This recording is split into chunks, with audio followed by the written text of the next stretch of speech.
Level 1. The first ride. It all starts with borrowed shoes. They don't fit quite right, and your left knee aches after 20 minutes, but you don't say anything because you don't want to seem like you don't know what you're doing. You lock your shoes into the pedals for the first time and immediately fall over in a parking lot. A car passes, you stand up, you pretend it didn't happen. You're here now, on a bike that's too expensive for a beginner and not expensive enough to matter. Wearing a jersey you bought because the color looked cool, not because of the fabric weight or the back pocket placement. You don't know what watts are. You ride by feel. You ride by vibe. The first real ride you do is 30 kilometers. You come home feeling like you've crossed a continent. You tell 3 people about it. You look at your average speed and you don't know if it's good or bad, so you Google it. You find a forum. You read 6 threads. You close the tab and feel overwhelmed and also weirdly excited. You buy a water bottle. You are now totally obsessed, though you just don't know anything yet. Level 2. The eager student. You've done maybe 40 rides, but you track all of them. Your phone storage is now 30% made of Strava screenshots. You've joined a local group ride once, got dropped on the first hill, and spent the rest of the hour alone trying to find your way back using Google Maps because you didn't know the route. You told people it was a mechanical issue. You now know what watts are. You don't have a power meter yet, but you know what one is. You know why you want one, and you've already looked at the price 4 times. One day you discover what the FTP, the functional threshold power, is, and you've estimated yours using a YouTube video and a lot of suffering on a Tuesday evening. You've started watching the climbs on Strava, not your own, theirs, the people at the top, the names that appear there every week with times that don't seem physically possible to you. You study them like they're a code you're trying to crack. Your bike has been upgraded once. You swapped the saddle because the original one was uncomfortable. You've also changed the bar tape twice because the first wrap looked messy and it bothered you every single ride.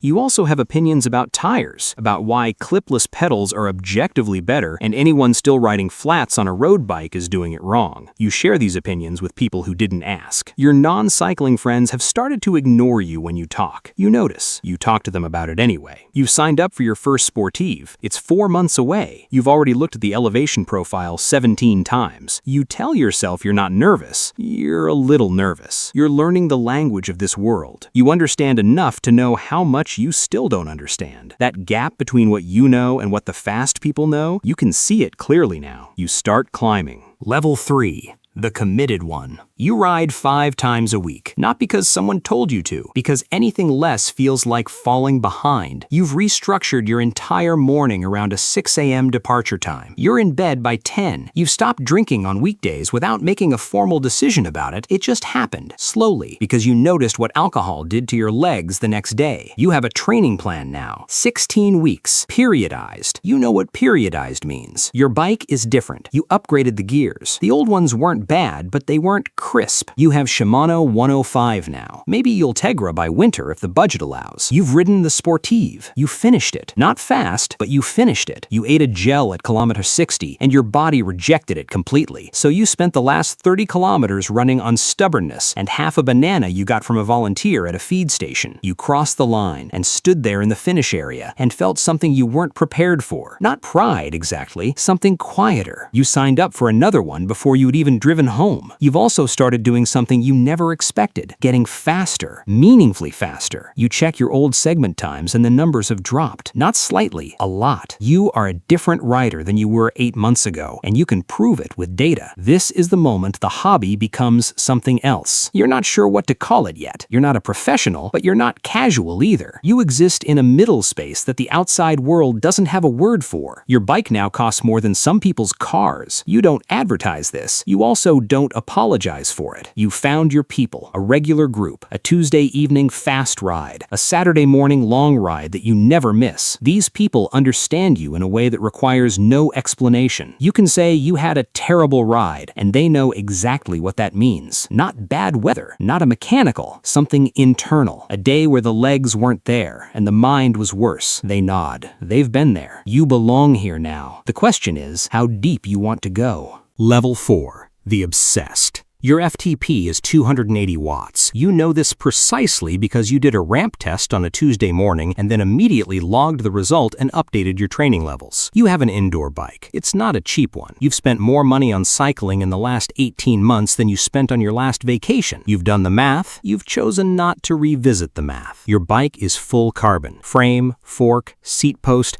Handlebars. It weighs 7.1 kilograms, and you know this because you weighed it. You've thought about how to get it under 7. You've looked at the price of the components that would make that happen. You've opened and closed that browser tab a number of times that you will not admit. People at work ask about your weekends. You tell them you rode. They ask how far. You say the distance, and watch their faces do something between impressed and concerned. You've stopped trying to explain what the rides actually involve. The climbing, the specific suffering of a 4-hour Zone 2 ride where the whole point is to feel almost nothing, to sit at the edge of comfortable and stay there, while the road passes under you and your mind either quiets or it doesn't. You don't eat carelessly anymore. Not in an obsessive way, in a calibrated way. You know roughly how many grams of carbohydrate you need per hour at race pace. You've entered a race, a real one, a local criterium or a small road race, the kind that takes place on a Tuesday evening in an industrial estate, and a finish line marked by cones. You got dropped, you then didn't get dropped. The second race, you finished in the pack. Third race, you fought for a sprint and came 7th. 7th place in a local Tuesday evening race. You felt like you'd won something. The internal experience of racing, the positioning, the reading of the group, the decision-making at 30 kilometers an hour inside a pack of people who all want the same thing, it changed something in you. You understand now why people do this, why they have always done this. You are not a weekend cyclist anymore. You don't say it out loud, but you know.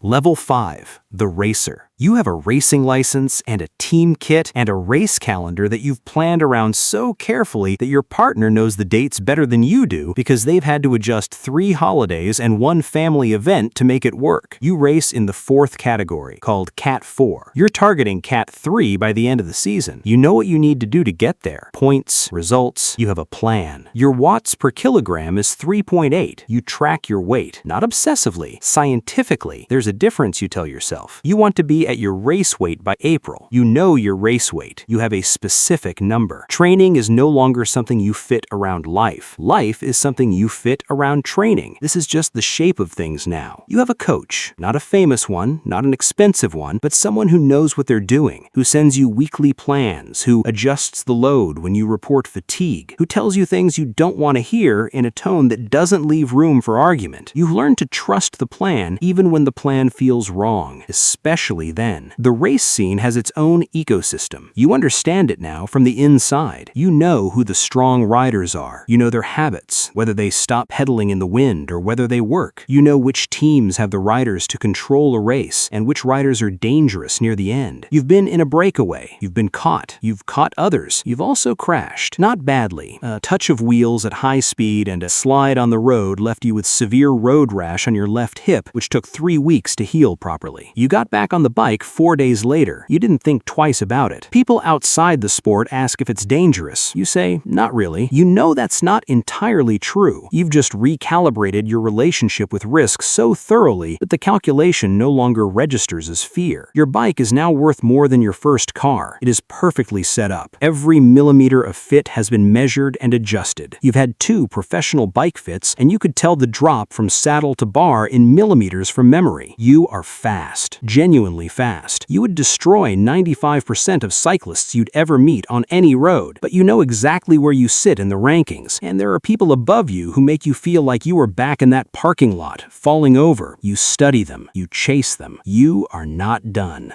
Level 6, the expert. Your contract is not large, but it is a contract. It covers your race fees, your kit, your travel to certain events, and a monthly payment that you couldn't live on alone, but that combined with the coaching stipend and the support from 1 or 2 personal sponsors who found you through your results means you are technically, legally, a professional cyclist. You've signed something. There is a number on a page with your name next to it. This is real. Training is your job, not a metaphor. You train 6 days a week, structured to the hour with a power target for every session and a recovery protocol that includes sleep tracking, nutrition timing, and a monthly blood panel. You know your blood levels. You know what the rules say about it. You've ridden races where there are teen cars behind you, where there's a radio in your ear and a team manager telling you where to sit in the main pack and when to move and when to wait. You've ridden races where the warm-up start felt faster than anything you did in your first 2 years of cycling. The main pack at this level is a different animal. The speeds are higher. The group skills are surgical. Everyone Everyone here is fast. This is not a group where you can hide your weaknesses for long. The races find them. The races always find them. You've sacrificed something to be here. You know exactly what it is. A relationship, maybe. A career path you stepped away from. A version of yourself that was more available, more present, more flexible. You don't think too much about it. You've made peace with the exchange. Mostly. Your name is on result sheets. Not at the top, not yet, but on the sheet. People in the cycling world know who you are. At local events you are pointed at. There is a particular feeling that comes with that, and it is not entirely comfortable, and you have learned to carry it neutrally. The suffering at this level is different from what you knew before. It's not harder in the sense of more painful. It's harder in the sense of more precise. You are suffering within a millimeter of your limit consistently for longer than you previously believed a human body could keep up, and everyone around you is doing the same thing. On a good day, you feel untouchable. On a bad day, and there are bad days, weeks, entire months where the numbers refuse to come, you sit on the indoor bike in your garage and you stare at the wall and you wonder what would have happened if you'd stayed in the other life. You clip in anyway. You always clip in anyway. The road is the only place where the calculation is clean. Effort in, result out. No politics, no confusion. You go harder or you don't. You hold the wheel or you don't. The finish line doesn't care about your feelings. That is what you love about it. That is what it costs you.